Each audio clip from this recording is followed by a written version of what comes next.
অনেকগুলো বাধা ধরা ব্যাপার থাকে, যেমন আপনি যখন একটা গল্প সিলেক্ট করেন, আপনার অনেক কিছু আপনি বিভিন্ন প্রফেশন নিয়ে করতে পারবেন না, অনেক কিছু আপনার রিলিজিয়াস রেস্ট্রিকশন থাকে, অনেক রাজনৈতিক রেস্ট্রিকশন থাকে। সো আমাদের না গল্পগুলো অলরেডি একটা ছক্কাটা একটা ছোট্ট পরিসরের মধ্যেই থাকে।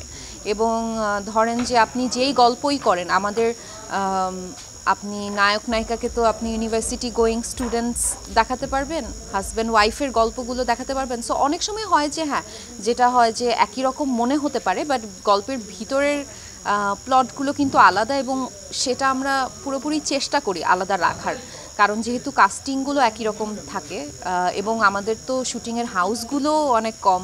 এখন মনে হয় দর্শকরা দেখলে বলেও দিতে পারবে যে কোন হাউসে কোন কোন নাটক হয়েছে। সো ওই সবগুলো প্রতিকূলতা পেরিয়েই আমরা কাজটা করি। তবে আমার কাছে মনে হয়, আমি পার্সোনালি ট্রাই করি যে গল্পের সামঞ্জস্যতা একটু কম থাকুক এবং ভ্যারিয়েশন থাকুক, বাট আসলে আপনি এটা হয়ে যায় আসলে ক্যারেক্টার করতে গেলে, যেটা শুধু আমার ক্ষেত্রে না, আপনি বাইরের কোনো কান্ট্রির অ্যাক্ট্রেসদের দেখলেও বলবেন যে একটা টাইপ কাস্ট, বা হয়তো কেউ বউ ক্যারেক্টার বা কোনো গার্লফ্রেন্ড ক্যারেক্টার বা কোনো ইন্ডিপেন্ডেন্ট ওয়েমেনের ক্যারেক্টার ভালো করেছে, ওই ক্যারেক্টারগুলোই একটু বেশি আসে।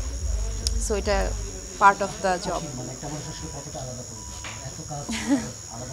হ্যাঁ, এবং আলাদা করার চেষ্টাতেই থাকি।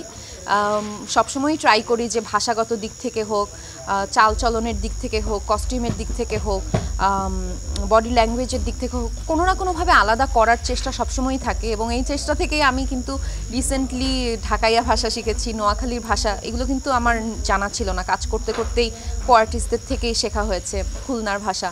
সো একটু তো ট্রাই আমরা সবাই করি, তারপরে বাকিটা যতটুকু হয়। আমার হোম ডিস্ট্রিক্ট শরীয়তপুর। শরীয়তপুরের আলাদা করে হ্যাঁ ভাষা নেই কোনো।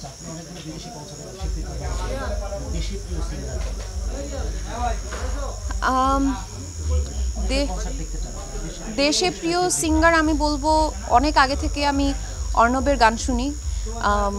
রিসেন্টলি কোক স্টুডিওর বেশ কয়েকটা ফিউশন গান আমার ভালো লেগেছে। তারপর অনেকেই আছে আসলে, কনা আপু, ন্যান্সি আপু, তাদের কয়েকটা সিলেক্টিভ গানও আমার পছন্দ। সো এটা আসলে যখন যারটা শুনছি তখন